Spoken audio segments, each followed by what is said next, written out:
Ahí me escuchan. Me pueden confirmar si me escuchan bien y si pueden ver la pantalla. Sí, profe, ambas. Súper. Buenísimo. Pues qué gusto estar hoy con todos ustedes. Y yo les voy a compartir eh, este curso de introducción a Python para planificación de supply chain. Principalmente es un módulo con intenciones de poder explicar y compartir con ustedes cómo se puede utilizar un lenguaje de programación como Python para poder resolver eh, casos de uso específico de la parte de supply y cómo esta herramienta, bueno, nos permite apalancar con la tecnología algunos de los procesos que forman parte de, como tal de supply. Entonces, bueno, un poco de mí.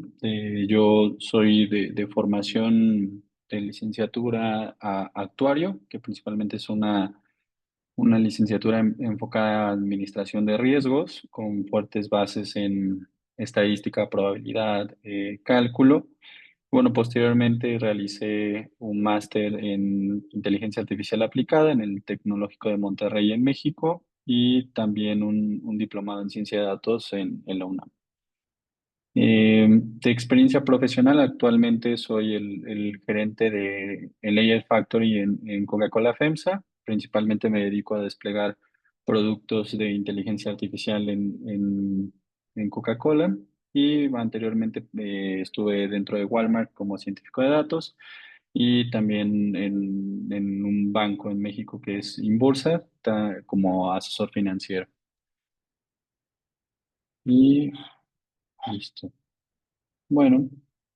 Entonces, el día de hoy nos vamos a enfocar en lo que son los fundamentos de Python, cuáles son estas habilitadores, estas herramientas para poder trabajar con el lenguaje de programación. Vamos a enfocarnos en cuáles son los cimientos o los insumos que tenemos para poder trabajar dentro de, el ecosistema de Python, para que, como se van a dar cuenta a lo largo de las clases, bueno, vamos haciendo de esto un producto incremental, que quiere decir vamos utilizando cada una de las piezas más sencillas para crear cada vez piezas más complejas y de esta forma poder darle solución o respuesta a problemáticas mucho más avanzadas, ¿no?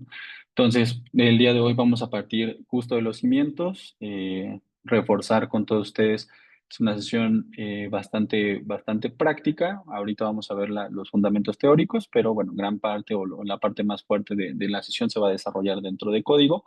Entonces, es sumamente importante que me puedan compartir sus dudas, levantar la mano, si no alcanzo a ver alguna pregunta, interrumpirme con toda confianza para que podamos atender todas las cuestiones que surjan a lo largo de la sesión, ¿vale?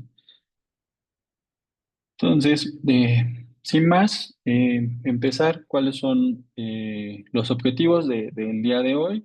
Comprender básicamente los tipos de datos, los insumos más básicos dentro de Python, que los puedan entender, que los puedan desmenuzar y que los puedan utilizar con un grado de madurez alto, ¿no? Entonces, dentro de esos insumos básicos tenemos variables, listas, diccionarios. Ahorita les van a hacer mucho más sentido cada uno de estos conceptos. Lo más importante de hoy es de que se puedan llevar cómo usar estos tipos de objetos dentro de Python ya en la práctica. Aprender algunas de las estructuras básicas, como lo son los condicionales o ifs y los ciclos o fors, que básicamente nos permiten iterar e interactuar con estructuras un poco más complejas dentro de Python, ¿no? Y finalmente, ya con todos estos previos, construir algunas funciones simples, básicamente que nos permiten crear un pequeño producto, un pequeño algoritmo de código que ustedes podrán utilizar para resolver algunas de las preguntas de negocio que vamos a plantear el día de hoy, ¿no? Entonces, Siguiente, responder por qué Python como lenguaje de programación dentro de supply chain. Si les doy un ejemplo dentro de la práctica, una de las razones principales es el nivel de complejidad y sobre todo el nivel de volumetría de datos que demanda un área como supply chain, ¿no? En mi caso, para ponerles un ejemplo práctico, yo convivo con datos de telemetría de todas las unidades de transporte que tenemos. Entonces, estar monitoreando se puede a cada segundo, cada una de las unidades, cada uno de los camiones, y poder entender, por ejemplo, predictivos sobre cuándo se va a presentar alguna falla, cuál es la ruta óptima para poder entregarlo o repartir el producto al cliente. eh, Son preguntas de negocio que necesitan este insumo de data y que, bueno, fácilmente rebasan la capacidad máxima que nos ofrece una herramienta como Excel, o sea, arriba del millón de registros. Entonces, empezamos a buscar otro tipo de herramientas con las cuales podamos gestionar un volumen de datos mucho más retador, ¿no? Entonces, es uno de los principales motivos del por qué utilizamos Python como herramienta o como solución a esta problemática. Entonces, fuera de, también en temas de practicidad, bueno, Python presenta una curva de aprendizaje mucho menor que otros lenguajes de programación, ¿no? Obviamente tal vez no tan corta como lo representa Excel hoy en día dentro del stack tecnológico, pero sí una curva de aprendizaje mucho más amigable que otros sistemas mucho más avanzados. Quien haya tenido previamente tal vez experiencia con C o con Java, podrá poder hacer ese bench de qué tan fácil es aprender Python contra algo como mucho más complejo, ¿no? Y también otra de las cosas es, además de esta velocidad, además de esta capacidad de procesar alta volumetría, es de que gran parte de la comunidad de programación hoy en día permite que sea mucho más fácil implementar y escalar soluciones, dado que al tener muchos programadores viviendo dentro del ecosistema de Python, pues es mucho más fácil poder encontrar sinergias o cosas que otras personas ya hicieron. Entonces, con eso, o sea, algunos algoritmos, algunos modelos de optimización ya están desarrollados por otras personas y podemos empezar a reciclar su código para poder implementar soluciones dentro de nuestro ecosistema o dentro de nuestro negocio, ¿no? Entonces, como bloques principales, esos son las ventajas competitivas de por qué utilizar Python. Además, hablando ya de la parte del mercado, ustedes podrán notar que existe una tendencia obviamente enfocada hacia lo que es inteligencia artificial, hacia lo que es ciencia de datos, machine learning y demás. Entonces, este es como el primer paso hacia esa dirección, ¿no? Entonces, gran parte de todo el ecosistema de inteligencia artificial está desplegado dentro de Python como uno de los principales sistemas o lenguajes para responder a preguntas de negocio enfocadas a sistemas en inteligencia artificial. Entonces, aprender o entender estos cimientos es un primer paso hacia esa dirección, ¿no? Entonces, ¿qué preguntas únicamente aprendiendo Python podemos resolver? Principalmente automatizar cosas, tareas repetitivas, por ejemplo, algún cálculo de inventario, algún reporte, alguna conciliación. Obviamente se puede hacer con Excel, pero podría automatizarse y hacerse mucho más eficiente y en paralelo con Python, ¿no?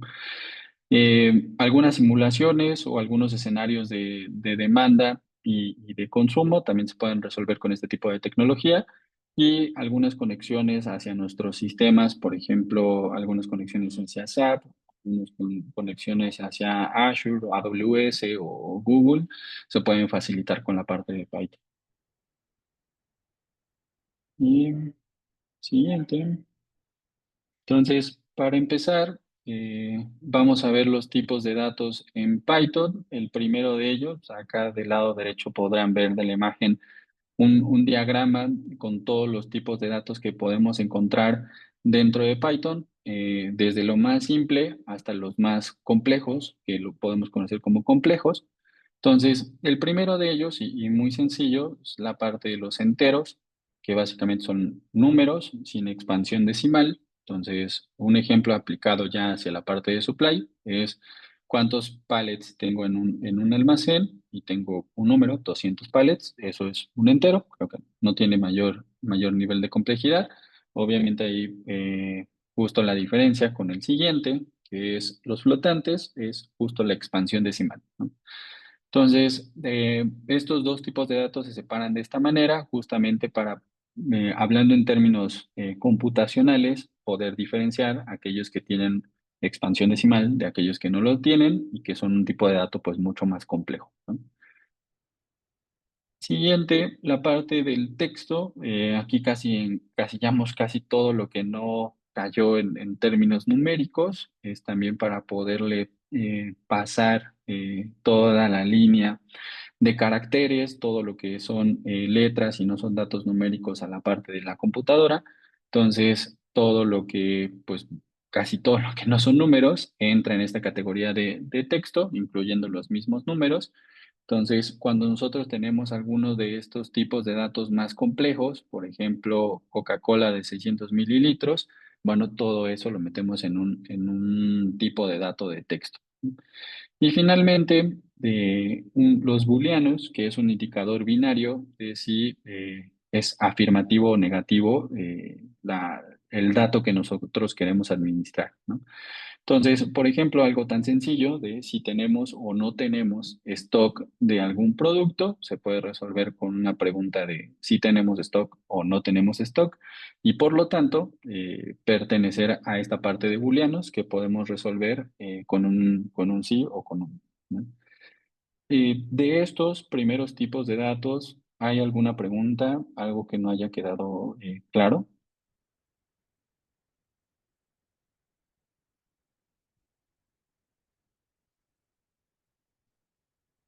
Bueno, creo que todo bien. Entonces, sigamos. Ahora, esto, como podrán ver, bueno, abarca dentro de nuestro diagrama los primeros cuatro, que son la parte de entero, la parte de flotante, la parte de booleano y la parte de texto o de caracteres. Este de aquí. Entonces, vamos a continuar ahora con los complejos o compuestos, que es pequeñas construcciones cimentadas sobre estos primeros tipos de datos simples, ¿no? Una pregunta, Entonces, perdón. sí, adelante. Eh, el char, el bool, el float y el int está así definido en el Python, o sea, en el caso de que tengamos que definir alguna de las variables, esos van a ser el de programación. Correcto. Lo vamos a ver ahora en el código. Justo hay como la ventaja de Python es de que a diferencia de otros lenguajes de programación, no tienes que declarar como lo siguiente que voy a escribir es un entero, sino que simplemente lo usas, ¿no? Si quieres usar un entero, solo pones el número. En algunos otros lenguajes de programación, justo tienes que decir el siguiente carácter que voy a utilizar es un entero.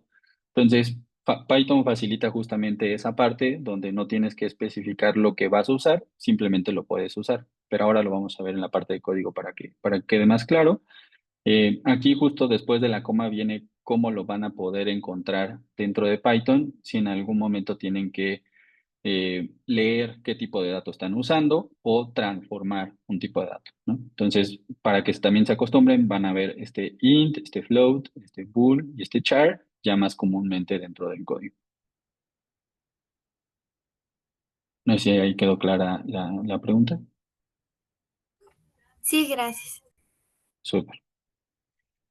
Buenísimo.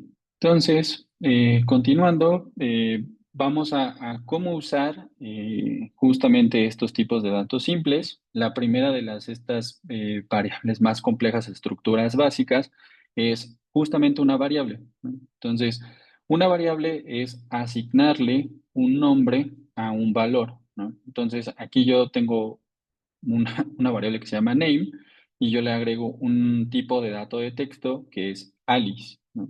Entonces, en esta acción, con este signo de igual, yo estoy haciendo la asignación. ¿Qué significa? Cada vez que yo utilice name, me va a aparecer que name es igual a Alice, ¿no? Entonces, cada vez que yo quiera guardar un valor, yo le puedo poner un nombre, por ejemplo, le puedo poner stock, ¿no? Y en stock yo voy a guardar el valor 200. ¿Por qué? Porque tengo 200 pallets de stock. Entonces, con esta forma, con esta asignación, yo puedo empezar a guardar algunos valores, porque si no, pues el valor va a vivir ahí flotando, ¿no? Sin que nosotros lo podamos reusar. Entonces, es sumamente importante que se empiecen a familiarizar con este tipo de estructura. Para guardar un valor, yo necesito utilizar el signo de igual y con eso yo estoy asignando este valor de la derecha a una variable que estará del lado izquierdo. Otro tipo de estructuras más complejas, y que lo vamos a ver ahorita en la parte de código, es una lista que es, ahora no solamente tengo una asignación de una cosa, sino que puedo tener una asignación de varias cosas, ¿no? Entonces yo puedo tener, valga la redundancia, una lista o una colección de objetos o de tipos de datos entre texto, booleano, entero o flotante, y de esta manera con una lista yo los puedo agrupar. Y posteriormente, un diccionario es una relación de una variable y de un valor, básicamente una colección de estos, ¿no? Varios de estas asignaciones, yo las puedo almacenar dentro de un diccionario.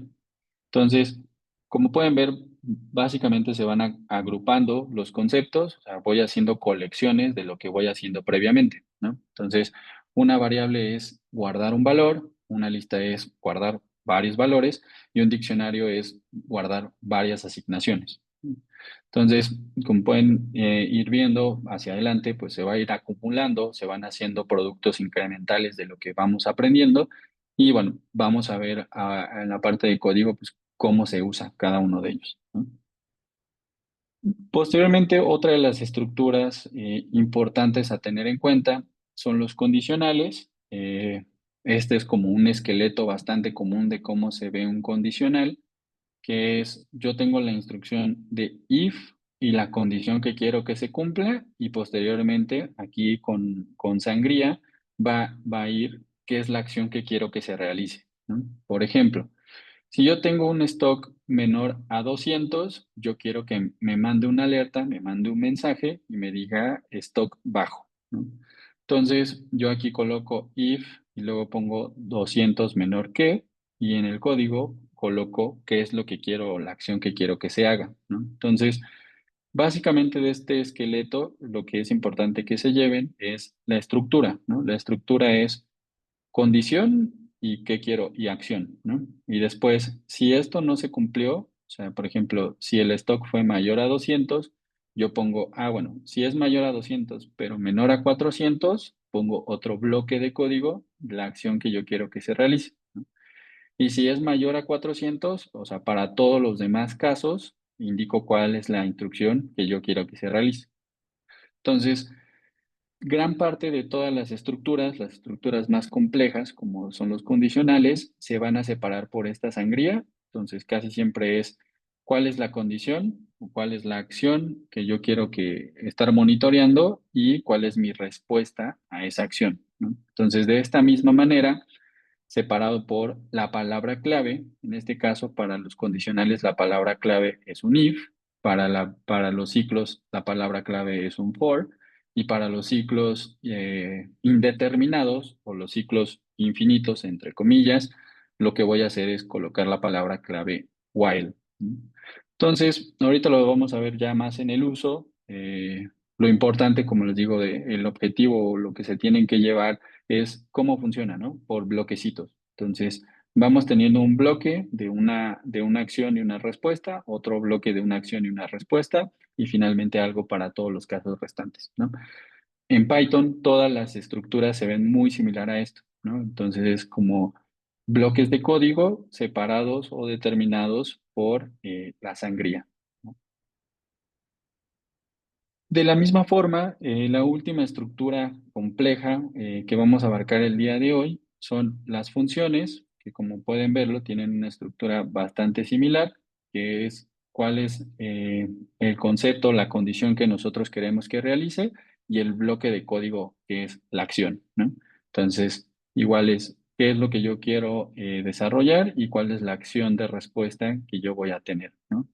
Aquí lo importante y justamente el intérprete o el software que vamos a utilizar para utilizar Python les va a colorear así por colores para que puedan diferenciar cuando es una palabra clave, que es, por ejemplo, en este def para poder crear una función y cuál es el final de esa función que se los va a dar con return. Este es el inicio y el fin de una función.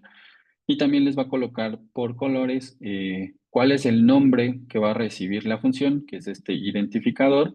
Con paréntesis vamos a poner cuáles son los parámetros que quiero utilizar para esa función. Y con estos dos puntos indico el inicio del código, ¿no? Que es el cuerpo de la función. Ahorita yo sé que ustedes podrán estar diciendo, no, tal vez no me queda bastante claro, o sea, esto es como mucho en la parte teórica, realmente la forma real de aprender esto es más en la práctica, ¿no? Pero tienen este material para que puedan hacer el match ahora que veamos el código y puedan revisitar la parte teórica para siempre empezar a tener mucho más claro cuál es esta estructura que siempre hay que estar respetando, ¿no? Entonces, la función nos sirve para cuando nosotros tengamos código que es bastante repetitivo, que vamos a estar utilizando varias veces, no lo tengamos que estar escribiendo una y otra vez, sino que simplemente utilicemos la función y con eso nosotros podamos estar respondiendo constantemente una pregunta de negocio, ¿no? Entonces, imagínense como una función. eh, si nosotros queremos saber si el producto, yo ya tengo que reabastecer el producto o si yo puedo continuar operando con ese producto, ¿no? Entonces, si yo tengo una regla donde si tengo menos de 20 unidades, ya tengo que reabastecer y le tengo que estar preguntando cada hora si tengo menos de 20 productos, entonces una función me puede facilitar esa parte del código, ¿no? De esa manera yo no tengo que estar programando cada 20 minutos el mismo código, sino simplemente utilizo la función que se llama validador de stock y lo que va a hacer es preguntar, ¿tengo menos de 20 productos? ¿Sí o no? Si sí, manda la alerta para restock, si no, pues continúa operando normalmente, ¿no? Y bueno, ahorita revisitamos esta parte de conclusiones, ahora que veamos la parte de código. Eh, Primero, o sea, ¿cómo vamos a utilizar o cómo vamos a poder hacer código de Python? Vamos a hacer este journey hasta que puedan entrar al habilitador. Lo único que necesitamos de preferencia es todos que tengan una cuenta de Gmail para que puedan utilizar el stack de Google. Lo que hay que hacer es buscar en Google Collaboratory, que es este de aquí, de Google Colab. Para quien no lo tenga presente, bueno, Google Colab es una plataforma con host en Google que nos permite poder desarrollar código de Python en una computadora virtual que nos provee Google, principalmente enfocado para términos académicos. Prestan este tipo de suite para que puedan aprender, para que puedan desarrollar, para que puedan relacionarse con el ecosistema de Python principalmente. Entonces, lo que hay que hacer es abrir Colab. Esto nos va a desplegar esta plataforma. Aquí nos va a aparecer, si queremos abrir un blog de notas, hay que subir los códigos de Python que compartimos ahí eh, con el equipo para que ustedes puedan subir este, que es la sesión 1 de introducción a Python, y darle aquí en el botón de abrir. Y con esto les va a desplegar el código que vamos a estar revisando en la sesión de hoy, ¿no? Entonces, de nuevo, es desde Google, entrar aquí a Google Colab, abrirlo y subir el notebook, ¿no? Ahí, claro que sí, claro. A ver,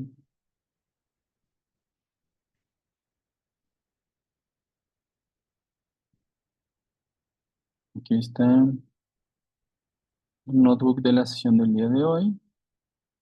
De igual, adelante, Miguel. Hola, ¿qué tal, David? Buenas noches.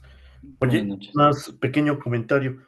Este, revisé y no, bueno, hasta donde yo tengo entendido, salvo que los compañeros confirmen otra cosa, no compartieron librerías o un archivo para hacer la carga Google Colab. De acuerdo, no te preocupes, lo pasé por aquí por el chat. Igual, para que Ah, puedan ok, ir siguiendo en vivo lo que estoy haciendo, también les voy a compartir el notebook que estoy editando dentro de la sesión. ok. Ahora ¿Puedes otra repetir consulta. cómo entraste a esa parte de ahí? Claro, entonces, me regreso acá. No sé si hay otro punto, Miguel, perdón, te interrumpí. Sí, sí, el otro es, digo, ahorita lo vamos a hacer desde la plataforma de Google, ¿no? Correcto, Porque en otro curso estoy por instalar la siguiente, tío, ¿qué versión de Python?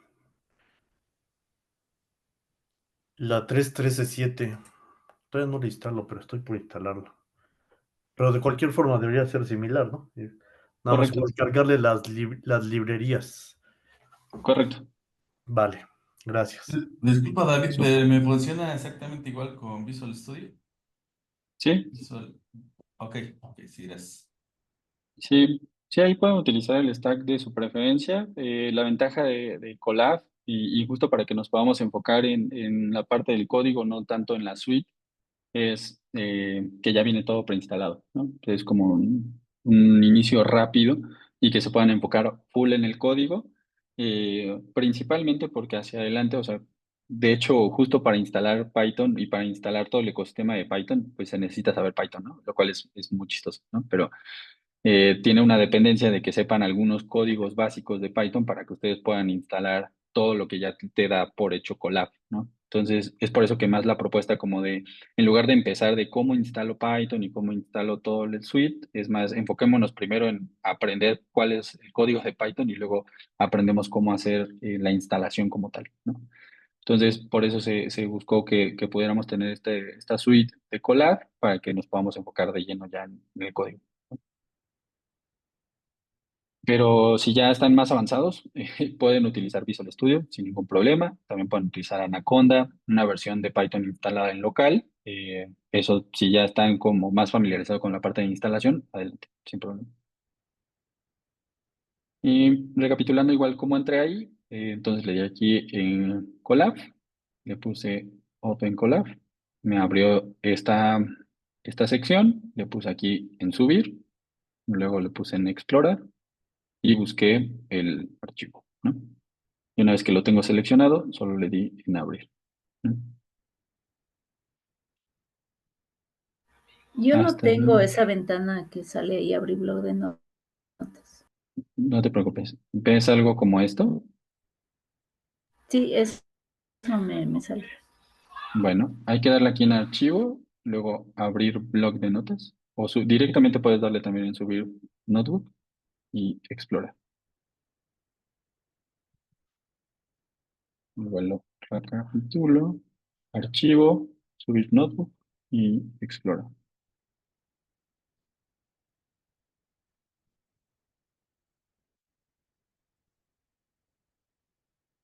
No sé si se pudo, Sí, pero por Sí, favor puede ir un poquito más lento porque me pide una cuenta y hacer otras cosas. sin problema. Si quieren, igual damos si me pueden ayudar su manita arriba los que ya estén con el notebook abierto y si no, esperamos ahí a que todos puedan estar dentro del mismo punto, ¿no? Creo que si me ayudan con la que se queda fija, creo que es como cuando quieren participar. Creo que el otro es David, como... una consulta. A mí me sale en archivo, yo abro archivo porque a mí también me sale vacía la cuenta. Dice archivo y me sale abrir cuaderno, ese es, ¿no? Lo mismo, ¿no? Es lo mismo. Y en abrir cuaderno, bueno, ahí pongo recién. Aquí en subir Subir ya. y explorar.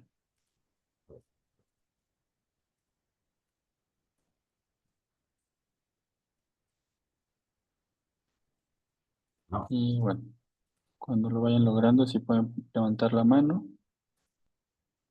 Y si alguien se atasca, igual, lo revisamos.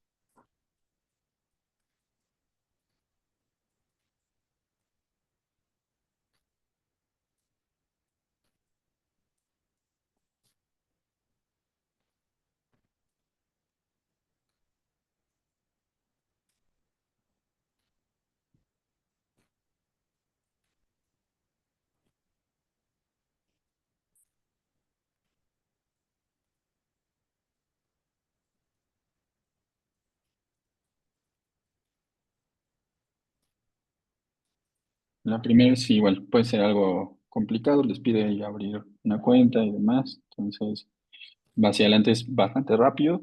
eh, Entiendo como que esta primera vez puede estar ahí tema de la cuenta, ¿no? Igual si alguien tiene alguna duda, está teniendo problemas, igual sí, lo podemos apoyar.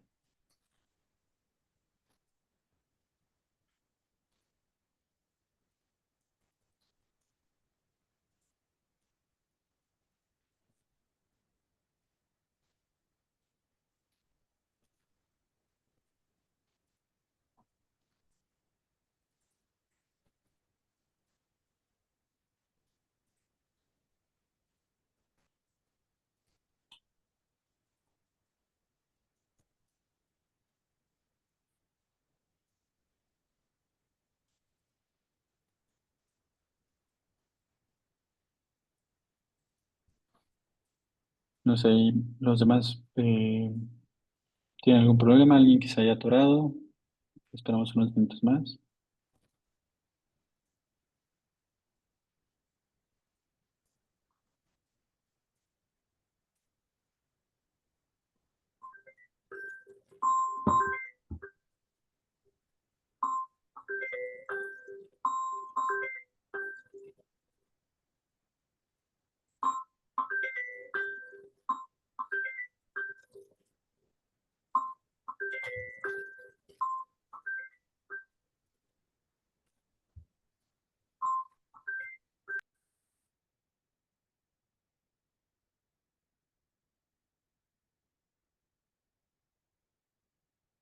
El link que envié es más como de lectura, justamente para que, como es una versión compartida, estarían editando como el mismo archivo.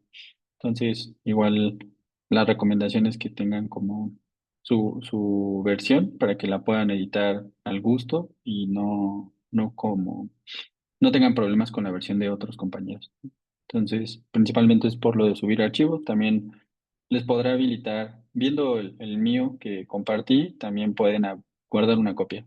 Si eso les es más fácil, en lugar de subir el archivo del link que yo compartí, le pueden dar aquí en archivo, guardar una copia y esto les va a hacer automáticamente una copia del archivo, como está. Esta puede ser otra opción,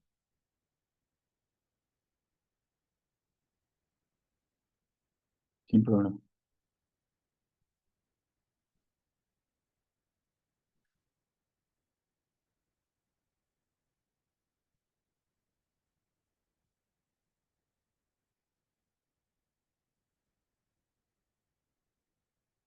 Y listo.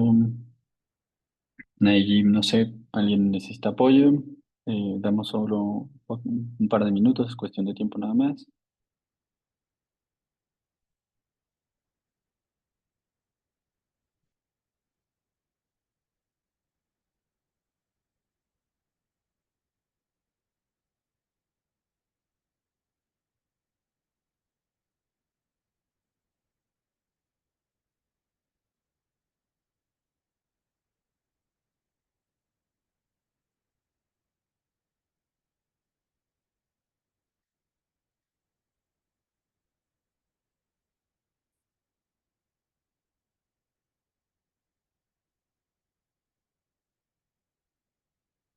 Ahí sí, sí, llegamos, yo creo que a 15 personas para que podamos retomar. No sé si los demás tengan algún problema, alguien quiera compartir pantalla, se le esté dificultando.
Bueno, en lo que habilitamos a 5 personas más, que vamos haciendo algunas preguntas para igual conocer cuál es el nivel con el que partimos el curso.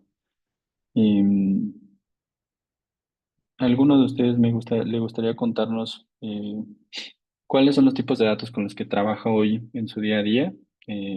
No tiene que ser algo específico por cuestiones de privacidad, más algún ejemplo, si trabaja con Excel, por ejemplo, con datos numéricos, si alguien nos quiere contar.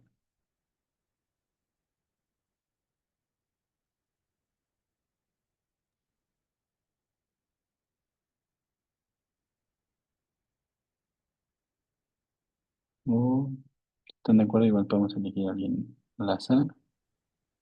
Yo puedo contar aquí. Dale, muchas gracias, adelante. Bueno, vamos a ver, habemos dos personas que estamos aquí en la misma empresa y claramente, digamos, todo el proceso de compras y el abastecimiento oye, sucede muy manual, a puro Excel. Em, la idea es claramente migrarnos hacia un software. Nosotros estamos evaluando a un software, pero también paralelamente se está trabajando con un estadista ahí para construir una masa de datos que nos ayude a mejorar decisiones. Realmente yo soy más, digamos, le tengo más fe, digamos, a los software ya diseñados, ¿verdad? Como, qué sé yo, como un streaming. Em, pero de ahí claramente, digamos, la tropicalización o la customización de los datos de cada empresa, estoy entendiendo que es muy importante. Por eso estamos por acá, porque ahí tenemos una gran masa de artículos, son 8.000 artículos por ahí, y claramente manejar toda esa cantidad de productos en procesos en Excel realmente se hace lento, pesado y con tendencia a no hacerlo lo mejor que se pueda, ¿verdad? Claro. Buenísimo. Muchas gracias ahí por compartir. Eh, si pudieras hacerlo de alguna forma diferente, ¿cómo te imaginas que lo podrías hacer? ¿Algún proceso en específico? En realidad, digamos, todas estas, bueno, en el caso de Python y otros lenguajes que se han desarrollado, creo que permiten la customización, ¿no? Digamos, regularmente uno como cuando compra un software viene con un estándar y a veces ese estándar no es tan ágil eh, para el funcionamiento de la organización.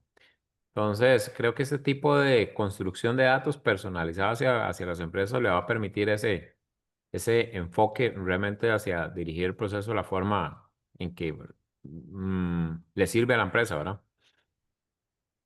Por ahí yo es que Buenísimo. estoy viendo ventaja, digamos, en lo de la construcción de datos, pero como le dije, les tengo más fe a los software que realmente ya están comprobados y tienen todo aspectos de seguridad y el BI incorporado y la conexión y trazabilidad con cualquier sistema, ¿verdad? Con cualquier ERP o otras aplicaciones, WMS, TMS. Pero bueno, aquí estamos aprendiendo ambas personas sobre esto. Buenísimo.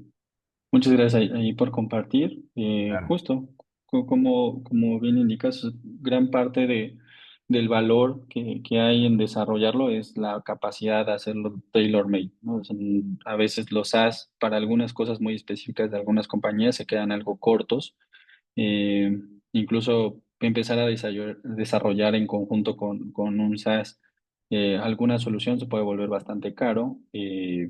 Este tipo de herramientas, hacer el código abierto, como lo vemos aquí ahora en pantalla, ¿no? Simplemente abrir una cuenta de Google y empezar a hacer prototipos, a hacer diseño de soluciones, pues lo único que necesitan es una computadora y una cuenta de Gmail.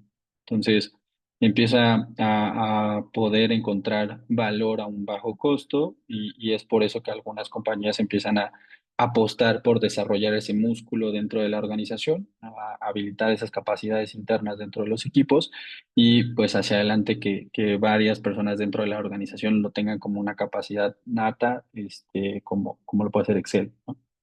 Entonces, muchas gracias ahí por el punto. y muy atinado, ¿no? Es por eso que se opta por este tipo de soluciones. Bueno, para igual respetar el tiempo de los demás, vamos a continuar. Y si a alguien se atora o si a alguien no le queda muy claro algún punto, lo podemos repetir. Entonces, una vez que tenemos abierto el código, vamos a familiarizarnos justamente con el stack que tenemos disponible dentro de Colab. Lo primero que hay que hacer es utilizar o poder conectar con una virtual machine de Google, ¿no? Entonces, así como lo vemos ahorita, no tenemos nada conectado, o sea, no tenemos un sistema de cómputo que podamos utilizar, hay que conectarlo. Entonces, aquí en la esquina superior derecha van a poder encontrar el botón que dice conectar y con esto vamos a conectar una computadora dentro de la nube de Google para poder empezar a programar, ¿no?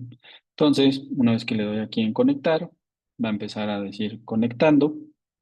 Se va a tardar algunos segundos en lo que nos asigna una computadora dentro de la nube y una vez que tenemos ya la conexión, vamos a poder empezar a desarrollar código y poderlo ejecutar, ¿no? Entonces, acá va a tardar un ratito.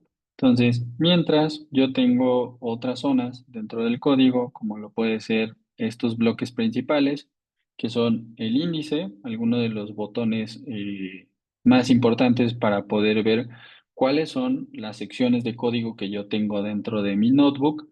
Los notebooks fueron diseñados principalmente justo para términos un poco académicos, que son poder experimentar, poder comentar y hacer código, o sea, como lo vamos a ver aquí dentro de este notebook que vamos a ver el día de hoy. Entonces, principalmente están pensados en hacerlo como un experimento, ¿no? Entonces, yo voy poniendo mis notas de qué es lo que dice este código, qué es lo que hace, voy justamente poniendo mis comentarios, poniendo algunas anotaciones sobre cuál es mi expectativa, cuál es mi hipótesis, qué es lo que espero, tengo intención de que haga este bloque de código y que no nada más sea código así como aventado ahí, ¿no? Entonces, justo la intención es que en estos notebooks poder compaginar entre texto y código para que sea lo más legible posible y para que otra persona pues pueda entrar, leerlo y entender qué es lo que estoy desarrollando, ¿no? Entonces, este índice principalmente nos ayuda a separar estas secciones de código entre lo que vamos a ver hoy, que es un espejo con lo que estábamos viendo en PowerPoint, de los tipos de datos simples, los tipos de datos más complejos, algunas de las asignaciones, los ciclos, los if, etcétera, ¿no? Entonces, nos permite que el código sea mucho más legible y que nosotros podamos tener una relación mucho más amigable con la parte del código, ¿no? El siguiente es un buscar y reemplazar, muy parecido como en Excel, por si nosotros queremos buscar alguna zona de código específica, bueno, no tengamos que estar haciéndolo línea por línea, sino que tengamos esta herramienta para poder buscar directamente alguna zona del código, ¿no? Entonces, con esto, igual que en Excel, o sea, nosotros podemos buscar cuántas veces aparece este, esta palabra. Por ejemplo, yo busqué el if y me pone todas las veces que aparece y podría reemplazarlo, ¿no? Entonces, muy similar a lo que tenemos en Excel. Fragmentos de código, aquí es más con respecto a alertas, ejecuciones, es un control de logs sobre lo que he estado corriendo. Entonces, puedo estar viendo una bitácora de cuáles son todos los bloques de código que estoy escribiendo y estar monitoreando cuál fue su ejecución, ¿no? Realmente en la práctica, hasta que ya desarrollamos soluciones completas, este casi no se ocupa, a menos de que ya tengamos como, oye, ¿cuánto costó esa línea de código? ¿O cuánto representó en términos de tiempo esa solución? Entonces, casi para la parte académica esta parte no se ocupa mucho, ¿no? La parte de secretos, esto igual es para pues ya soluciones de código en productivo. Nosotros, por ejemplo, si tenemos una contraseña, si tenemos algún token, si tenemos algún dato sensible, y lo mejor es no exponerlo directamente en el código, o sea, no poner aquí variable contraseña y escribir la contraseña, porque eso es una vulnerabilidad de seguridad. Entonces, lo que se utiliza es algo que se conoce como un secreto. Ahí básicamente nosotros encriptamos ese recurso para que no esté expuesto dentro del código y así no tengamos una vulnerabilidad, ¿no? Y la parte más importante de estas secciones es justamente esta sección de archivos. En esta sección de archivos nosotros vamos a encontrar, por ejemplo, algunos datos, por ejemplo, algunos CSVs, algún JSON, algún Markdown, que nosotros podemos utilizar para algunos ejercicios académicos, ¿no? Por ejemplo, aquí podemos ver algunos CSVs que nos hablan de precios de casas. Estos CSVs son para fines académicos, los podemos utilizar para empezar a aprender, para ocuparlos en Python, los vamos a ocupar más hacia adelante, y también de la misma forma, aquí en el que tiene la flechita hacia arriba, podemos subir un archivo de nuestra computadora, ¿no? Entonces, es más como un file system, donde nosotros, como en nuestra computadora, tenemos todos nuestros archivos personales, solamente que pues esté en la nube de Google, ¿no? Entonces, aquí más adelante lo vamos a utilizar para poder cargar algunos de nuestros archivos y poderlos procesar dentro de Python. Por ahora es para que se puedan familiarizar con la plataforma, entender dónde está cada cosa. No se lo tienen que memorizar en este momento. Lo más orgánico es que ustedes empiecen a explorar, a apretar todos los botones. Como es la nube de Google, es un ecosistema justamente diseñado para aprender. Entonces, es recomendable que de manera orgánica ustedes le vayan picando a los botones y viendo para qué se ocupan, ¿no? No sé si hasta este punto hay alguna duda, algo que no haya quedado claro.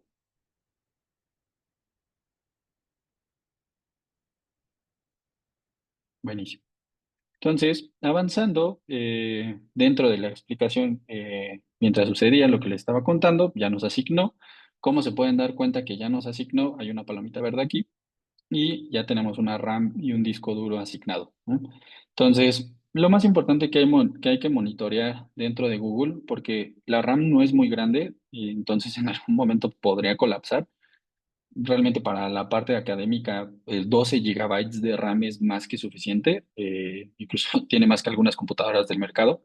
Entonces, pero si le meten un archivo muy, muy grande, podría retar a la RAM, ¿no? Entonces, lo que hay que monitorear de este lado, y aquí Google nos facilita algunas gráficas, es cuánto nosotros estamos ocupando de la RAM que nos está prestando y cuánto disco duro también estamos ocupando, ¿no? Entonces, esta línea que ven aquí de color verde se va poniendo roja y amarilla si nosotros estamos cerca de los umbrales del límite y nos va avisando, oye, pues posiblemente estás llegando a un punto donde va a colapsar, ¿no? ¿Qué significa que va a colapsar? Simplemente nos desconecta y se reinicia y te vuelve a asignar otra computadora. Entonces, es muy poco probable que dentro de lo que vamos a hacer con fines académicos suceda. Si le suben un archivo de 8 gigas, por ejemplo, pues ahí podría empezar a tener problemas, ¿no? Entonces, nada más para que lo tengan en cuenta, de nuevo este stack es más académico. ¿Qué pasa ya en soluciones comerciales y soluciones ya para compañías? Normalmente se contrata algún proveedor, sobre todo de nube, también lo pueden hacer on-premise dentro de su compañía con los costos que eso conllevaría, pero normalmente lo común es contratar alguno de alguna nube, puede ser Azure, AWS, Oracle, Google, bueno, pedir que nos presten sus servidores para empezar a desarrollar soluciones tailor-made, y ahí, bueno, la capacidad de cómputo pues crece mucho más porque empezamos a pagar por lo que necesitamos, ¿no? Entonces, para fines de lo que vamos a ejecutar el día de hoy, digo, esto es más que suficiente, pero bueno, está el dato por si lo quieren monitorear y estar observando, bueno, qué tanto estamos consumiendo.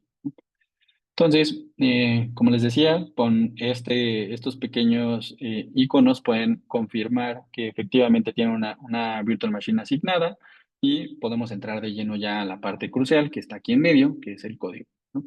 Entonces, ¿qué vamos a ver el día de hoy? Como les comentaba, enfocarnos de lleno en el código, o sea, poner hands-on ya para entrar a la parte de Python. Como les decía, pues curiosamente necesitas Python para instalar cosas de Python. Entonces, es lo que vamos a ir aprendiendo de manera incremental durante las sesiones.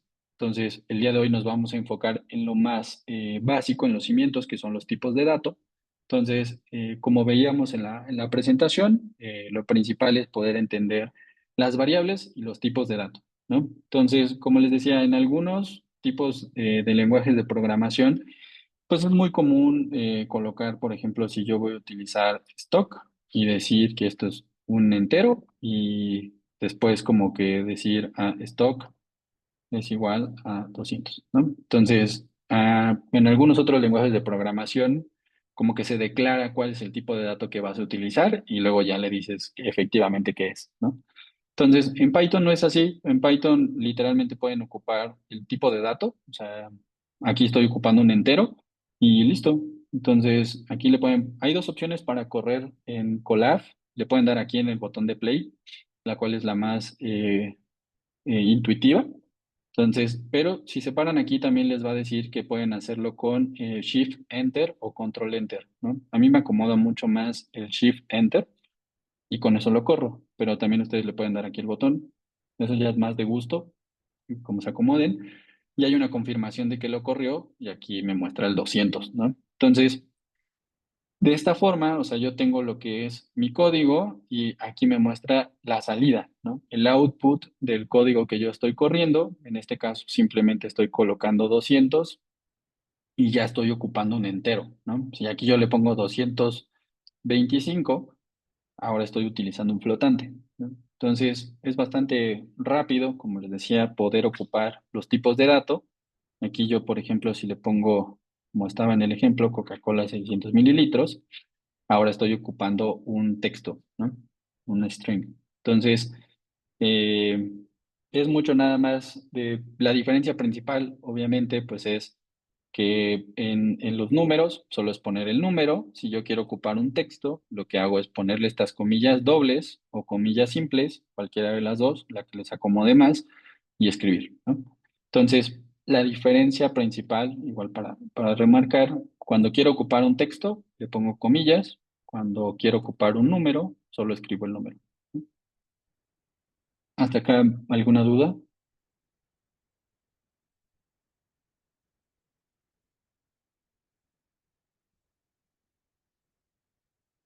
Súper.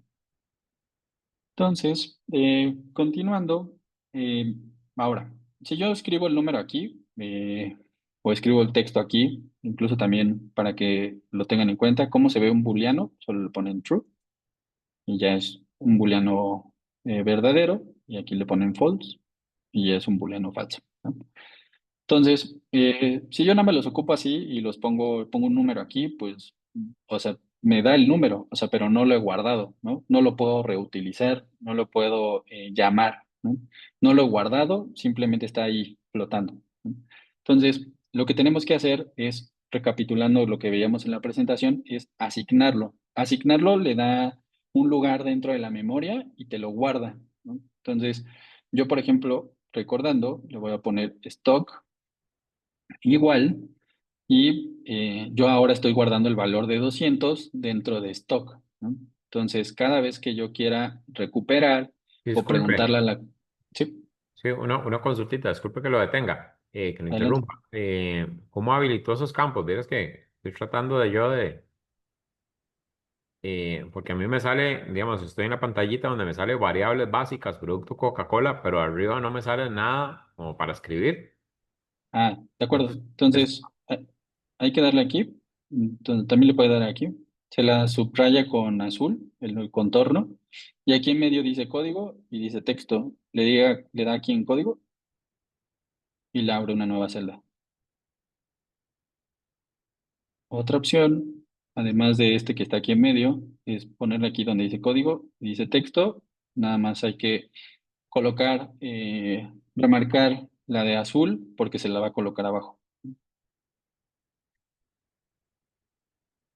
Entonces son esas dos opciones. Aquí darle en código o aquí darle en código.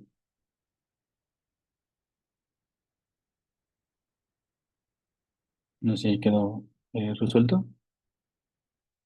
Sí, listo, muchas gracias. Súper. Entonces, podemos crear tantas celdas de código como necesitemos, también celdas de texto. La diferencia, bueno, como les decía, algunas son para comentar, para poner notas, para poner cosas que no son código, básicamente, y las otras son para utilizarlas, para poder desarrollar código, ¿no? Entonces, otra cosa que igual vale la pena, por si les llama la atención, si le dan dos clics a una celda de texto, pueden, si le ponen un numeral, que es este símbolo de aquí, lo pueden utilizar como un título, ¿no? Dependiendo cuántos numerales le pongan, es el tamaño del título. Entonces, estos numerales sirven para poder dividir secciones de texto, ¿no? Lo que les decía aquí en el índice está sujeto a cuántos numerales le pongo. Entonces, si le pongo dos numerales, el índice, bueno, aquí lo confirmo, el índice se va a actualizar, ¿no? Y vieron que ahora me lo recorrió hacia la izquierda. Si le pongo un solo numeral, quiere decir que esta es la sección principal y esto es principalmente para el texto, ¿no? Si no le ponen numeral, no le ponen nada, texto es cuerpo del texto. Entonces, por ejemplo, este no tiene numeral y es el cuerpo, ¿no? El contenido. Entonces, cuando ustedes habiliten ahora una de texto, van a ver que les aparece así vacía y le pueden poner hola, soy una celda de texto. Y lo mismo, ¿no? Shift, Enter y se consolida, ¿no? Se compila. Entonces, igual, pueden agregar todas las notas que ustedes vean convenientes, principalmente para complementar su código. Entonces, igual si quieren editar una que ya esté, le dan dos clics y pueden acceder justamente al editor de texto.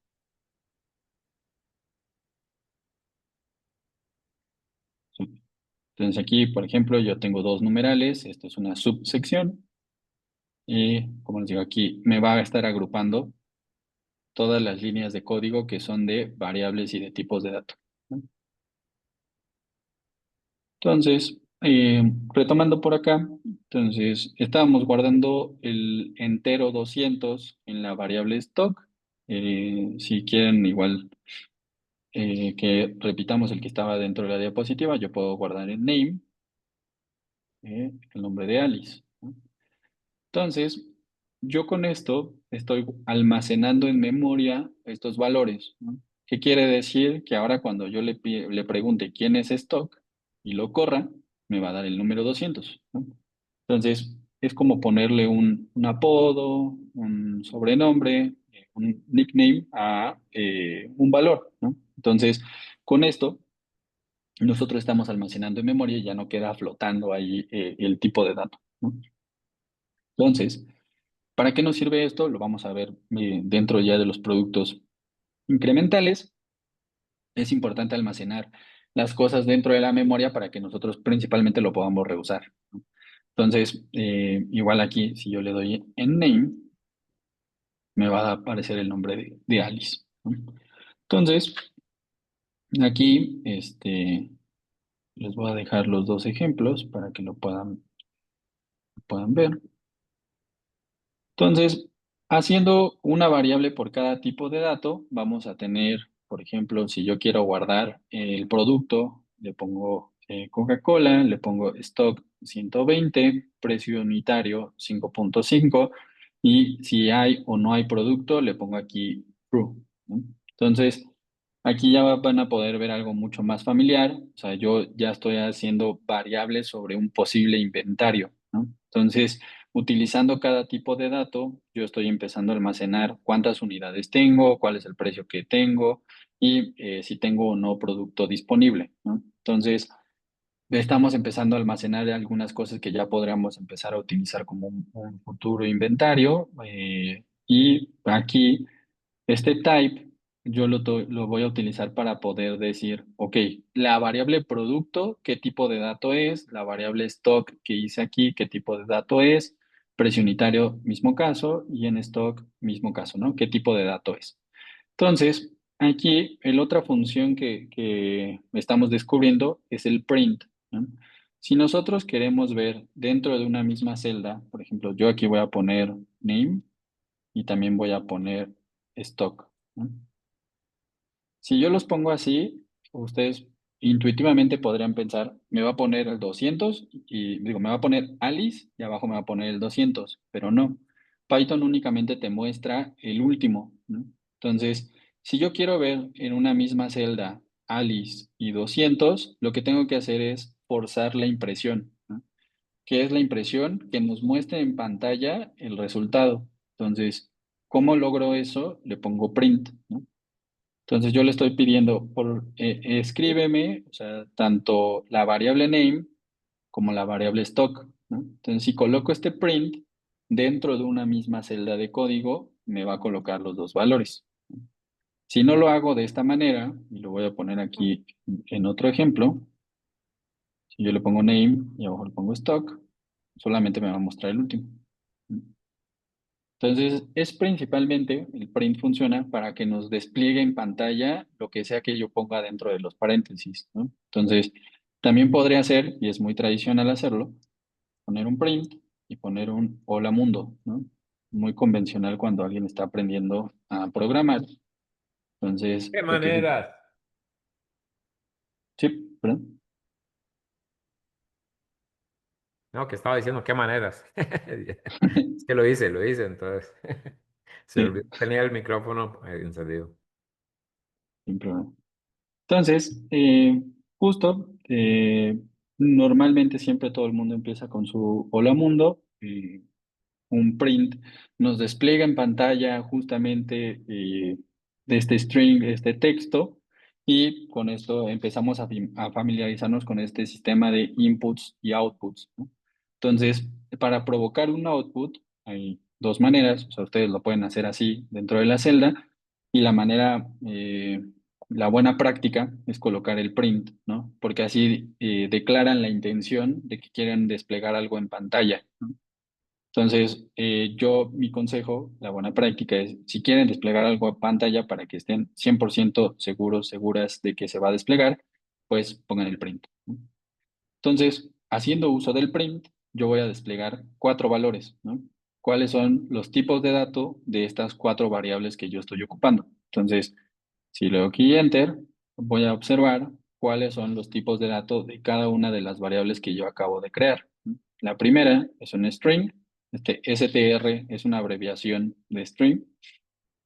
Entonces los voy a poner aquí también. Str significa string. Luego tenemos int, que significa entero. Luego tenemos el siguiente, que es float, que significa decimal. Y finalmente tenemos el bool, que significa booleano, ¿no? Entonces, hay que empezarse a acostumbrar con el lenguaje, valga la redundancia también. Entonces, la manera más tradicional de ver cuál es el tipo de dato, pues es aprenderlo con la nomenclatura, con la taxonomía que ocupa Python. Entonces, es mucho más común que empiecen a familiarizarse con estas abreviaciones, que es str, int, float, bool, y así ya no sea un extraño cuando lo vean dentro del código. Entonces, David, ¿eso cómo lo sí, sacaste? aquí le puse Enter, o le puse Play en esta celda. Lo que provocó que veamos esto de aquí es este print con este type, esta instrucción, esta línea de código. Ya me salió, gracias. Súper. Entonces, ¿para qué ocupamos esta instrucción o para Caballero, qué ocupamos? Sí, ahí disculpe si peco a preguntas, pero ¿cuál es digamos, cuál es el uso que se le da a esas cuatro? No sé qué es booleano. Sé que es decimal, sé que es entero, y string para mí es una cuerda, pero en este caso no creo que sea. ¿Qué significa eso? sí. String significa que la variable es un tipo de dato de texto. String es un sinónimo en Python de carácter. Entonces, cuando veamos string, está haciendo referencia a que yo tengo un tipo de dato de texto. Cuando yo veo bool, significa que yo tengo un tipo de dato booleano. ¿Qué significa que sea booleano? Que es un true o un false, ¿no? En este caso es un true. Entonces, igual para hacer como una analogía, o sea, todo sistema computacional está basado en un sistema binario. Entonces, el binario es la forma más simple de relacionarse con una computadora, o sea, es unos y ceros, ¿no? Entonces, lo que tenemos de este lado es justo esa representación, ¿no? Lo tenemos con la palabra true, pero también otro equivalente es tenerlo con un 1 o con un 0, ¿no? Entonces, eh, el tipo de dato booleano lo utilizamos principalmente para saber si algo es cierto o falso, ¿no? Ejemplo, en este caso es si tenemos stock o no tenemos stock. En este caso, como dice true, sí tenemos stock, ¿no? ¿Para qué utilizamos esta línea de código? Justamente, imagínense que llevan 200 líneas de código y de repente aparece name y no se acuerdan, ¿no? O sea, no me acuerdo qué es name. Entonces, si ya llevo 200 líneas de código, yo me puedo recordar qué es name imprimiendo cuál es el tipo de dato, ¿no? Entonces, principalmente para eso ocupamos esta línea de código que le estaba mostrando, ¿no? Entonces, ya cuando yo le pregunto, ay, recuérdame qué es name porque no me acuerdo, porque seguramente está en alguna de las 200 líneas, le pueden desplegar esta línea de código y les va a aparecer qué tipo de dato es y luego le pueden poner un print sobre name y les va a mostrar qué es. Entonces, ahorita puede parecer algo bastante sencillo. En estructuras mucho más complejas, a lo mejor no nos acordamos qué es name y termina siendo una función o termina siendo una lista o termina siendo algo mucho más complejo, ¿no? Entonces, principalmente estas instrucciones o estos comandos es para que lo usen como habilitadores, lo usen como herramientas y no tengan que estar revisando todo el código para encontrar dónde está name, ¿no? No sé si ahí quedó clara la pregunta. ¿Y booleano? Booleano lo utilizan para poder, lo vamos a ver justo en uno de los ejemplos de abajo. O sea, el booleano es para que nosotros podamos saber si el código, si la instrucción, la condición, la función que estamos haciendo tiene un valor verdadero o falso. Uno de los ejemplos más fácil para que lo podamos entender es si yo le quiero preguntar si 2 es mayor que 1. Entonces, aquí yo estoy haciendo una pregunta. Le estoy preguntando con código si esta es una afirmación verdadera o es una afirmación negativa, ¿no? Entonces, uno lo puede resolver conceptualmente, ¿no? O sea, eso es obvio que esto es verdadero, pero también la computadora puede resolver este tipo de cosas, ¿no? Entonces, el booleano nos notifica si algún tipo de interacciones son verdaderas o son falsas. El uso específico, ya en un producto, lo vamos a ver ahorita con los condicionales, que es el siguiente bloque de código, pero principalmente se utiliza para eso, para poder hacer preguntas y saber si la respuesta a esa pregunta es verdadera o falsa. Ok, ok, gracias. Súper. Entonces, el primer reto de hoy es que puedan crear su primer variable, declarar su primera variable. Eh, es algo bastante sencillo. La intención es que creen una como las que yo tengo aquí arriba. Igual, si quieren, damos 3 minutos y si me ayudan a levantar la mano cuando hayan completado este primer reto.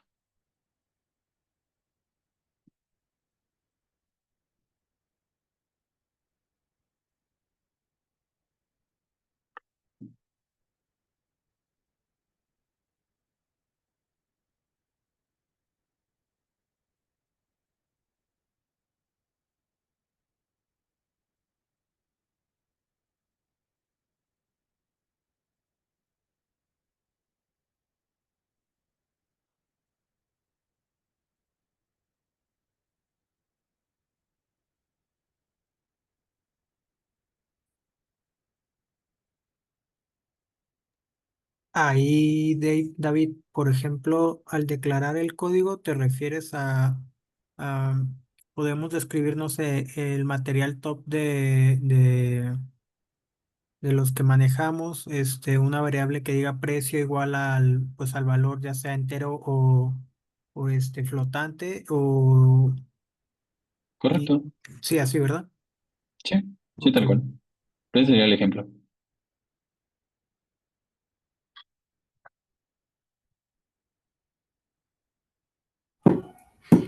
Una pregunta, Python no diferencia entre mayúsculas y minúsculas, ¿verdad? No va a salir un error si es que por ahí meto una mayúscula. Sí, diferencia. Justo si, por ejemplo, yo ahora pongo name en mayúsculas, no me lo reconoce, ¿no? Igual para que no se espanten, así se ve un error de Python, ¿no? Entonces, sí hace diferencia entre mayúsculas y minúsculas. La recomendación es que utilicen minúsculas y solo en casos muy puntuales usen las mayúsculas. Pero y para el código como tal, o sea, las funciones como por ejemplo print o type, esas no habría problema. También, sí, todas están escritas en minúsculas. No hay funciones de Python al menos no, o sea, puedes crear una función en mayúsculas, pero de las básicas no hay ninguna en mayúsculas.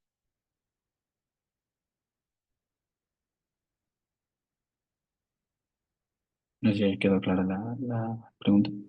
Sí, gracias. Súper.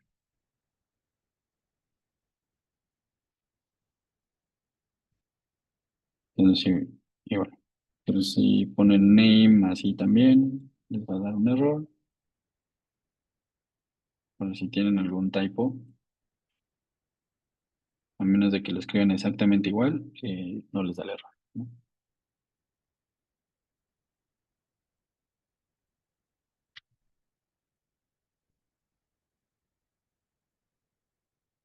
Entonces aquí les voy a ayudar. Yo voy a poner material, le voy a poner aquí, por ejemplo, aluminio, y con esto ya declaré mi variable, ¿no? Pues igual, acá arriba está el ejemplo de otro. Y cuando estén listos, si pueden ayudarme a levantar la mano y avanzamos.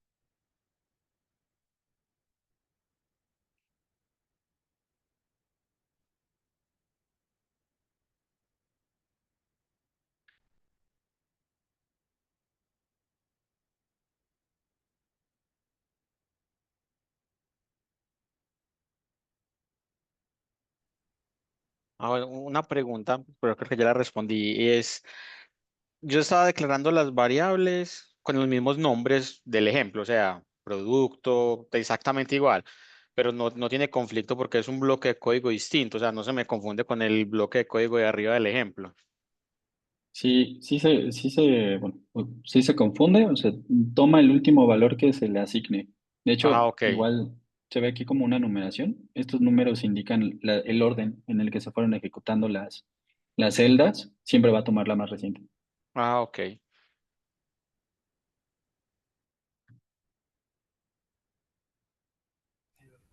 En Colab se me hace como que una predicción en letras grises, pero no sé cómo hacer para que se me ponga eso. ¿Cómo o con qué tecla se hace, perdón? Para que, mm, Es como que me está por, prediciendo lo ya, que, lo que sí quiero, pero no sé cómo hacerle para que sí salga eso. O sea, le puse enter, le puse es espacio, pero con, no. es con el tabulador, el que está arriba de las mayúsculas, Ah, y ok, con eso le gracias. haces como el autocompletar.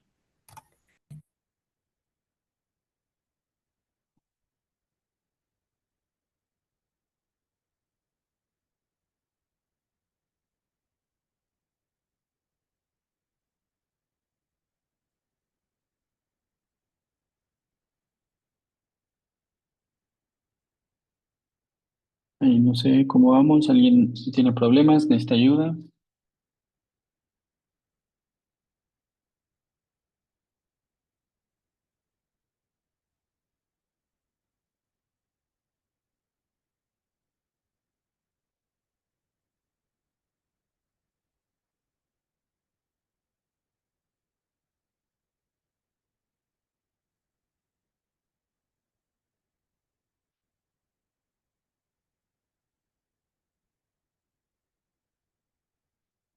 Vale, si quieren, vamos avanzando, igual se nos está agotando el tiempo, igual para que hagamos el siguiente, que igual había una pregunta ahí con respecto al valor al ejemplo de los booleanos, quedará más claro con el siguiente, que es el if, el for y el while.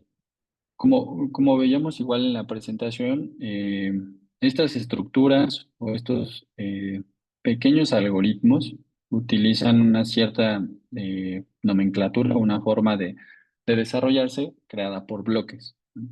Entonces, como yo les ponía ahí el ejemplo, o sea, de si 2 es mayor que 1, entonces yo puedo leer esta sentencia que tengo aquí escrita como si el stock es menor a 20, haz esta acción, que por ejemplo es atención, el stock está crítico.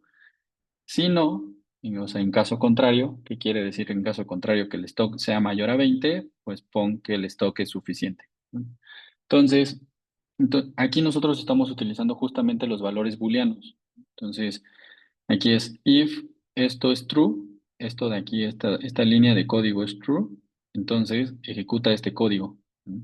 Si no es, o sea, que quiere decir que sea falso, entonces ejecuta esta línea de abajo. Entonces, lo que nosotros estamos ocupando es un bloque de código que se llama if con su contraparte que es el else. Entonces es, si pasa una acción, haz esta respuesta. Si no pasa esa acción, haz la otra respuesta, ¿no?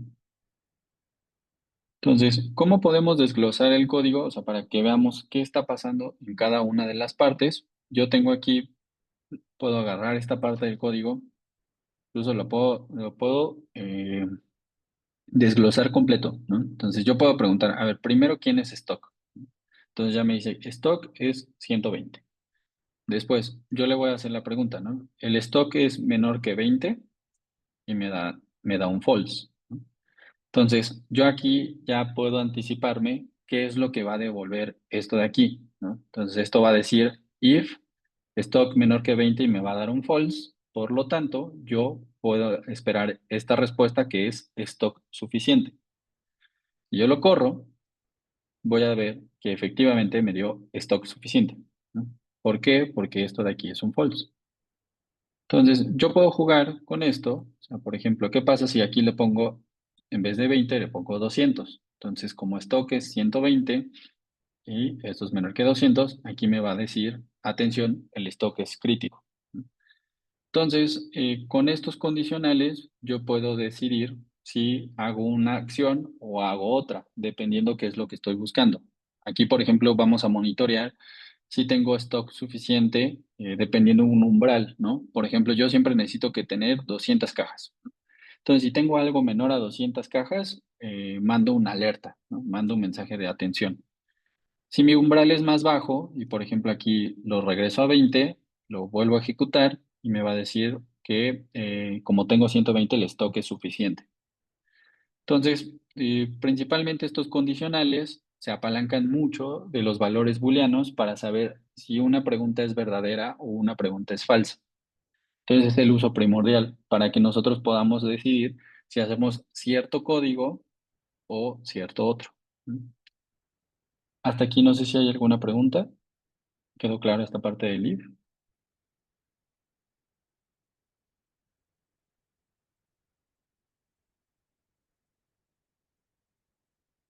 Buenísimo.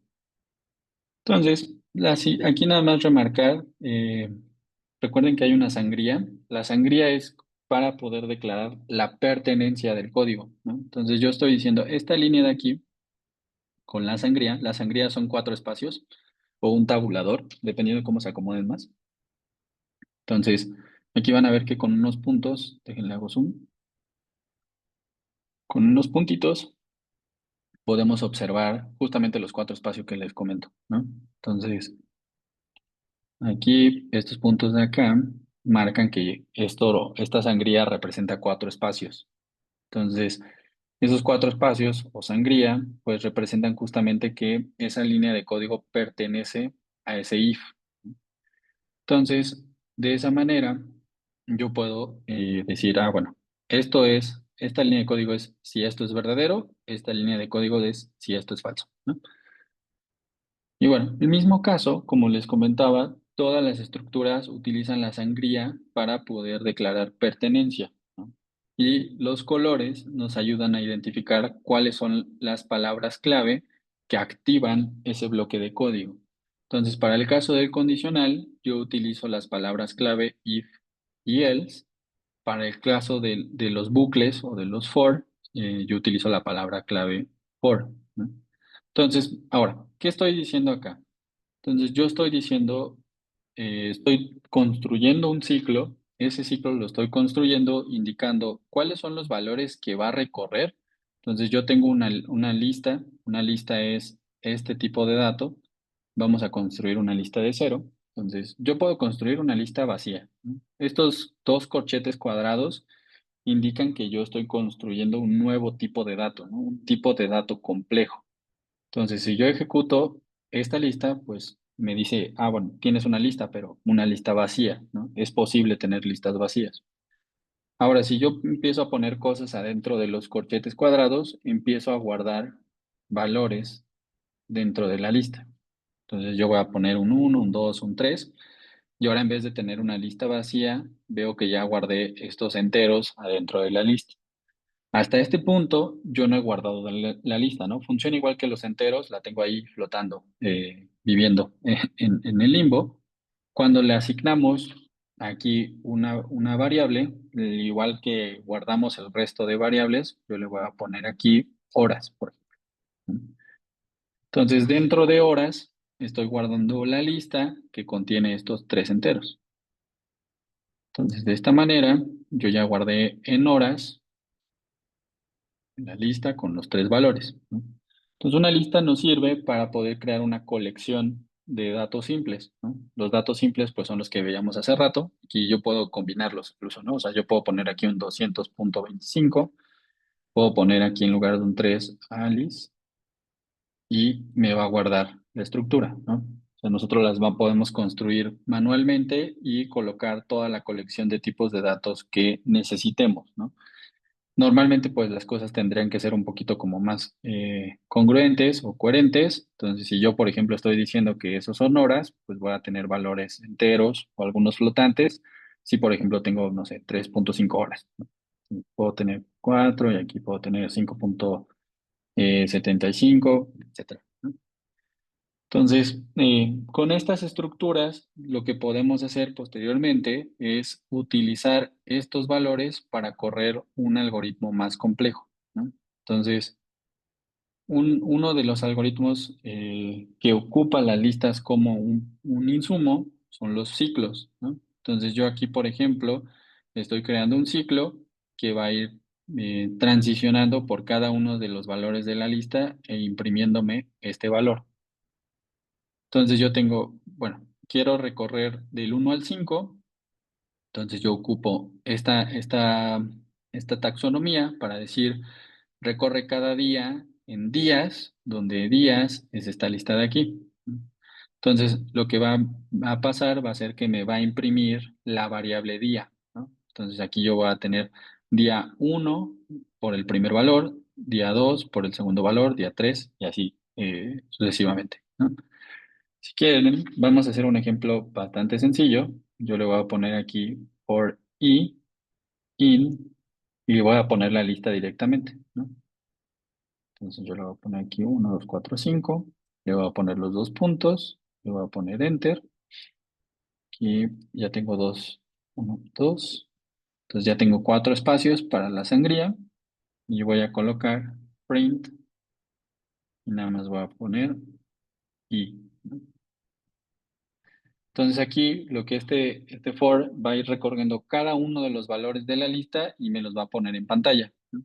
Entonces aquí van a ver que me va a poner 1, 2, 3, 4, 5. Si yo aquí cambio el 3 y le pongo Alice, puedo observar que fue recorriendo cada uno de los valores muy rápidamente y me los está mostrando en pantalla, ¿no?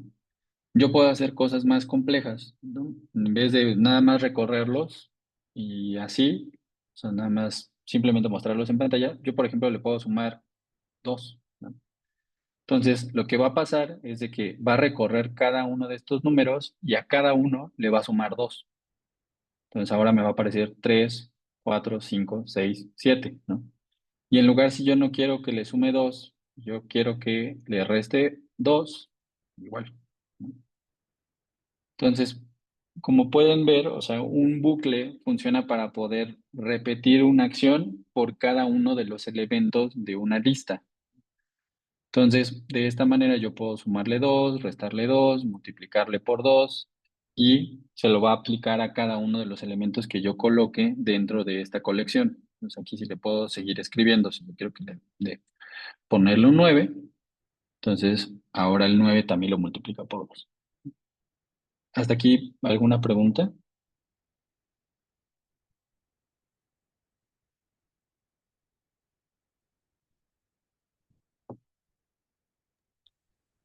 Profe, una ¿No? inquietud, cuando se está haciendo el ciclo, ejemplo, el for, que se utiliza no sé cómo llamarlo, un iterador X, vamos en el for i, o sea, no tiene nada que ver en el nombre con el nombre que yo le pueda dar a la lista. Pongamos abajo que la lista era días y el iterador era día. No, no tiene nada que ver, le puede haber colocado cualquier cosa, ¿sí? Correcto. O sea, en lugar de día puedes colocar X y aquí nada más tendrías que reemplazar también por X, pero lo que sí es condicionante es de que días ya exista antes, ¿no? Entonces, esta línea de código tendría que existir antes de que pongas esta línea, ¿no? Si aquí, por ejemplo, le queremos poner en vez de días, semanas, y aquí ya puedes sustituir semanas y funciona. Ah, ok, listo, listo, profe. Súper. Muy bien. Entonces, Em, hay un código bastante similar a los for, que es el while. La única diferencia entre el for y el while es de que el while lo va a seguir haciendo, o sea, va a seguir iterando hasta que ya no se cumpla una cierta condición, ¿no? ¿Cuál es el peligro de esto? O sea, que este while podría ser infinito, ¿no? Entonces, si yo, por ejemplo, aquí directamente le pongo while true, entonces quiere decir que haz esto hasta por siempre, básicamente, ¿no? O sea, porque yo ya le estoy diciendo el true por default. Entonces aquí le voy a poner, hola, soy un bucle infinito. Entonces, uy, aquí justo un ejemplo de que sí distingue entre mayúsculas y minúsculas. Entonces, si yo lo corro, o sea, me va a estar poniendo un bucle infinito, ¿no? Nunca se va a parar porque esto nunca va a cambiar a false. Entonces, va a seguir así todo el tiempo, a menos de que le dé aquí y lo pare, ¿no? Entonces, justamente hay que tener cuidado con los bucles infinitos porque si por algún accidente nosotros provocamos uno, pues la única manera de pararlo es ponerle aquí que un stop, ¿no? Entonces, básicamente esto es lo que está sucediendo, ¿no? Mientras esta sentencia, recordándonos un poco a lo que está pasando con el if, mientras esta sentencia sea verdadera, va a seguir haciendo esta acción todo el tiempo. Entonces, justamente, les voy a dejar este bucle ahí, tengan cuidado cuando lo corran. Entonces, lo que vamos a hacer es conceptualmente crear un bucle que sepamos que en algún momento va a terminar, ¿no? Entonces, por ejemplo, yo tengo un contador de horas, por ejemplo aquí, o un contador de cajas, o un contador de lo que ustedes quieran imaginar. Entonces, este contador va a ir sumando unidades, ¿no? Entonces, yo voy diciendo, bien, mientras el contador sea menor a 3, yo quiero que este ciclo continúe, ¿no? Entonces, cuando el ciclo llegue a más de 3, se va a parar y va a terminar.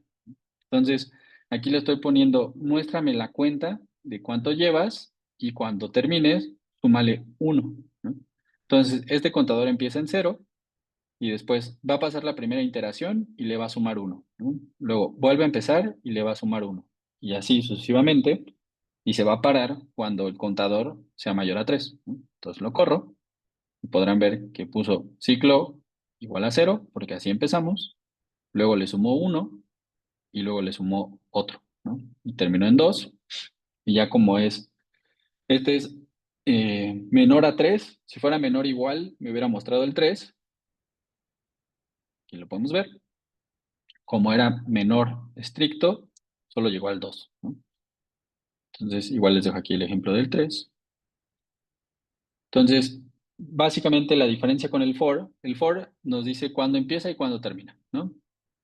Que es este de aquí, ¿no? Empieza con este 1 y termina con este 5. Y la diferencia del while es, síguelo haciendo, sigue repitiendo la misma acción hasta que esta instrucción, esto que está aquí, sea falsa, ¿no? Como les decía, hay que tener cuidado de no provocar un bucle infinito provocando que este true nunca se pueda convertir en false, ¿no? Entonces, justo este es otro tipo de estructura muy asociada cuando tenemos o queremos monitorear algo, pero no sabemos cuándo termina, ¿no? Entonces, por ejemplo, si nosotros tenemos un bucle así como este asociado a una línea de producción, pues va a seguir mientras no aparezca una intermitencia, o sea, mientras no le aparezca como un error o una falla en la máquina, pues va a seguir, ¿no? Y determinadamente, en cuanto le aparezca una falla, pues ahí se tiene que detener, ¿no? Entonces, estos bucles con while sirven principalmente por cuando no sabemos que va a aparecer una intermitencia y aparece, ¿no? Una consulta. Sí. Digamos, si yo quisiera contar cuántas veces un producto me llegó a cero en una bodega, como para determinar la frecuencia de fallo. Justamente lo podría hacer con el while, entonces tendría que asociarlo justamente a cuando produce, ¿no? O sea, que vaya llevando el conteo. Entonces, lo que tendríamos que hacer es, además de toda esta estructura, porque esta estructura separa cuando ocurre la falla, entonces vamos a ponerle aquí otro que se llame falla. Entonces, vamos a poner que la falla también empieza en cero. Entonces, aquí, cuando falle, yo le voy a poner que falla le sume 1.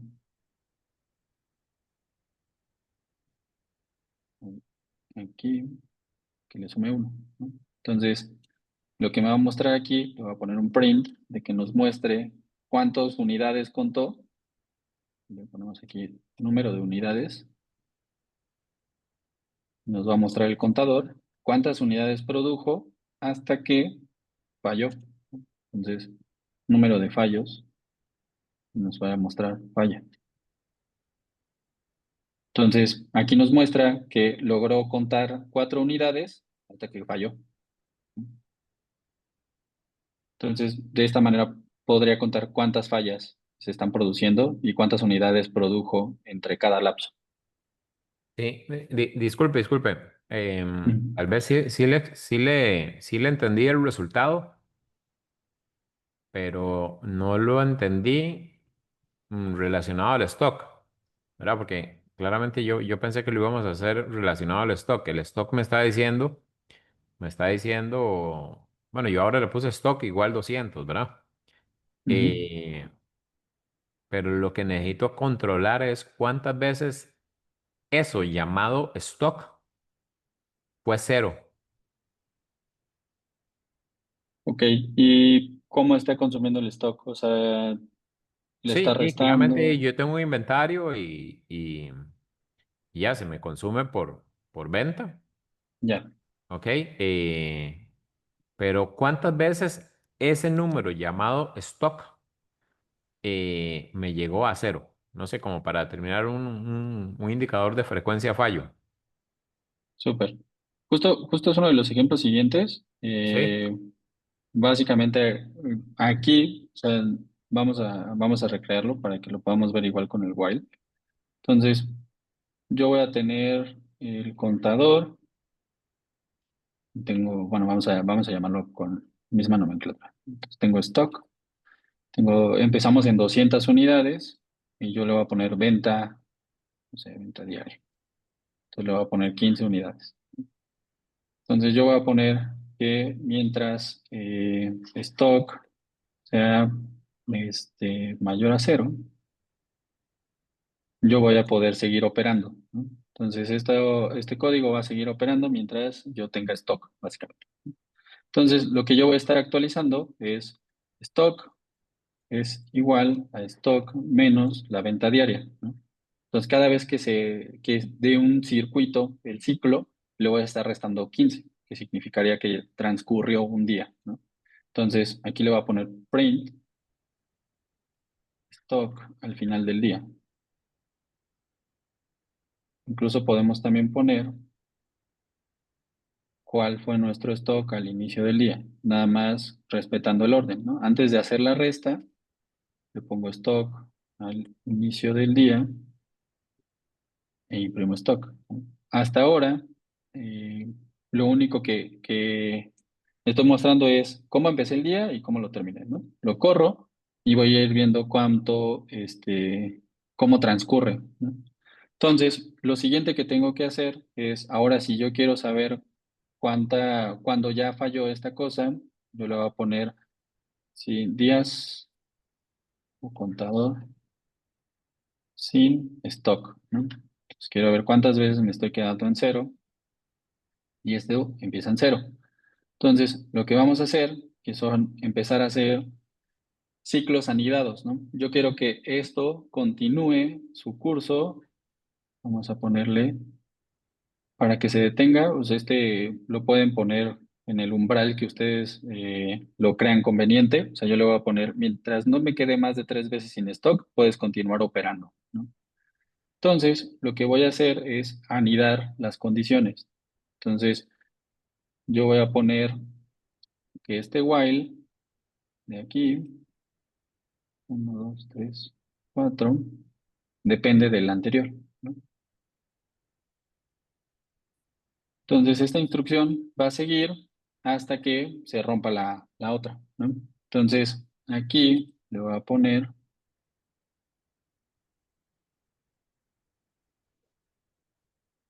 que si se rompe el stock, o sea, que si esta condición ya fue falsa, aquí me sume 1 al contador.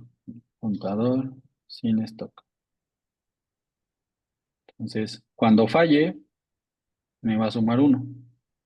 Entonces, al final, yo voy a ver, déjenme, le pongo aquí lo mismo que teníamos acá, ¿no? Aquí. Entonces, quiero ver cuántas unidades tengo finalmente y cuántos días sin stock tuve, ¿no?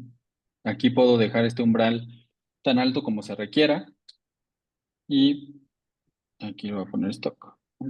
Entonces, voy a tener dos cosas de este código. Voy a tener la trazabilidad, o sea, incluso aquí podríamos tener un contador de días, si lo ven conveniente también. O sea, voy a tener la trazabilidad de cada uno de los días, cuánto stock fui ejecutando, le fui dando salida y cuántas veces me quedé sin stock, ¿no? Entonces, aquí lo que tengo es día con día una visibilidad de este flujo y además tengo cuántas veces, cuál fue el número de fallas y cuántas unidades me quedaron al final, ¿no? Ok. Sí, Entonces, tal vez sí vamos a ver, el ejercicio que hiciste, claramente ahí está contemplando una mecánica repetitiva de una salida, de una venta, ¿verdad?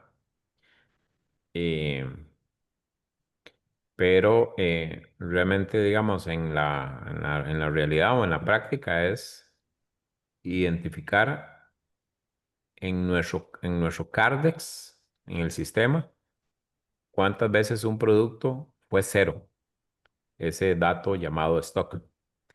Entonces, sería como poner a rastrear todos los saldos de inventario que se generan durante el día o durante todo el tiempo, ¿verdad? Que uno quiera medir, y encontrar cuántas veces ese saldo de inventario fue cero, ¿verdad? Por ahí sería la lógica.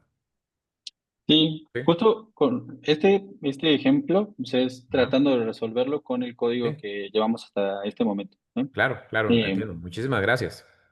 sí, justo en las siguientes sesiones vamos a verlo, cómo sucede normalmente ya en la realidad, o sea, qué es lo que tenemos, o sea, normalmente estas cosas no se hacen en vivo, ¿no? O sea, como esto que estoy mostrando aquí es un ejemplo de cómo lo haríamos si lo estuviéramos conectado directamente a la línea de producción, ¿no? Normalmente lo que se hace en la parte práctica es que ya tenemos una tabla en una base de datos con todo el histórico, ¿no? Entonces, sobre esa tabla en la base de datos, lo que hacemos es un análisis normalmente ya post-mortem, ¿no? Entonces, ya tenemos como todo el histórico de, no sé, de septiembre y sobre todo el histórico de septiembre hacemos un análisis justamente de cuántas veces tuvimos ceros. Entonces, son planteamientos diferentes, o sea, una es una solución más como más cercana a real time y la otra ya es un análisis de datos, ¿no? Como más hacia business intelligence, poder hacer un reporte de cuántas veces tuvimos ceros en el mes y posteriormente, pues, hacer un accionable, ¿no? Para esos casos. Pero sí, son dos herramientas diferentes. Adelante, Oscar. Profe, qué pena, es que no me quedó claro. No sé si la puede bajar un segundito el output. O sea, él coge y evalúa cuando llega a cero y empieza a restar 15, 15, 15 hasta que hace 3 veces. ¿No debió llegar a menos 45? Justamente, o sea, ¿qué pasa? ¿Qué necesitamos aquí? O sea, que cuando llegue a cero, lo reiniciamos, ¿no? Entonces, si yo quiero decir, ok, quiero reiniciar el stock, le vuelvo a poner aquí 200.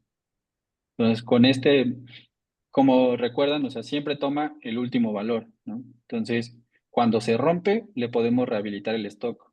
Entonces, aquí volvemos a correr el flujo y aquí va a aparecer número de unidades 200 porque ya lo restableció, ¿no? Entonces falló 3 veces y hasta que restableció la última vez 200 otra vez, ¿no? Pero van a ver toda la traza. Entonces voy a tener cómo consumió los primeros 200, que termina aquí. Aquí tiene el primer ciclo, luego vuelve a empezar, o sea, le vuelve a rehabilitar unos 200 y vuelve otra vez, y otra vez le vuelve a habilitar 200 y otra vez todo el flujo. Entonces, aquí lo que está indicando es que repitió este ciclo 3 veces, porque eso es el número que le pusimos aquí, ¿no? Entonces, este de aquí, si le pongo 2, lo va a hacer 2 veces, y bueno, dependiendo cuál es nuestro umbral, ¿no? Y lo que nosotros estamos diseñando. Ah, listo, profe. Súper. Bueno, ahí ya me robé 17 minutos. Mañana continuamos, empezamos de aquí y seguimos viendo justamente esta parte eh, de las primeras estructuras básicas. Es normal, o sea, que en este momento tengan varias dudas. De hecho, les agradezco mucho por preguntar y por atreverse a preguntar, plantear sus dudas y que las podamos ver. Justamente esa es la intención, o sea, que no se queden con dudas y que puedan llevarlo a la práctica. Mañana retomamos desde este punto y como les digo, ahorita eh, supongo que van a tener muchas ideas volando, muchas ideas asociadas a lo que se puede hacer con la parte de código. Entonces, normal que ahorita su imaginación esté bastante activa. Entonces, tomamos esa creatividad y la vamos implementando el código también para los retos que acompañan este código, ¿no? Para ahí la pregunta de dónde queda almacenado esto, está almacenado justamente en la nube. Ustedes pueden ver con el link que les pasé justamente el código que yo estoy viendo. Lo voy a volver a poner. No lo van a poder editar para que justamente no, de repente por accidente alguien lo edite y tengamos una versión diferente a la que vimos en clase. Entonces, les puse ahí como lectores acceso a ese código, pero siempre pueden guardar una copia, ¿no? Recapitulando cómo guardar una copia, le dan aquí en archivo y guardar una copia en Drive y con eso también tienen una para su propia edición. No sé si hasta aquí hay alguna duda.